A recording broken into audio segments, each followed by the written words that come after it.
Trackstar is a universal API for warehouse management systems. Most of the time, I break my intro on Trackstar into two buckets.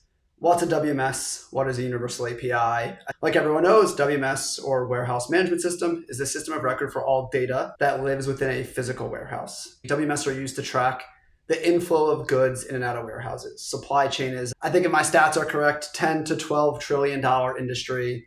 I believe 90% plus of goods flow through a warehouse at one point or another. So when we buy a product off shelf, 9 out of 10 times that good will at some point go through a warehouse.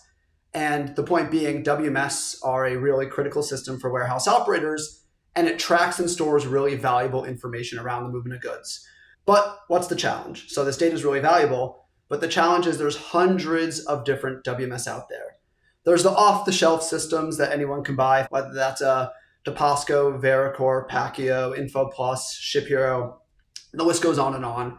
And there's also a lot of 3PLs that have built their own custom WMS in-house, like a DCL in California, because they've been around for 10, 20, 30 years and there weren't great off-the-shelf systems when they first get started. So on one side of the equation, there's a lot of different WMS. They are a highly fragmented ecosystem. They're hard to integrate with, but they hold really valuable data.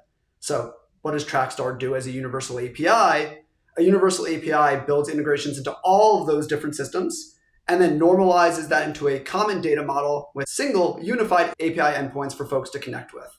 So software companies, instead of having to build integrations into each WMS one after another, which is a huge slog because there's hundreds out there, they connect once to our product and now are pre-integrated to all the different systems out there. We support 85 systems today. We're adding new ones every week. And every time we build the system, 86, 87, 88, all the way through 100, because we map it to our common data model, software companies using our API don't need to do any extra work. So we are unifying the data from a very fragmented landscape into our normalized schema, and we make it so cool software can build tech without having to worry about the integration headache that is so pervasive in this industry.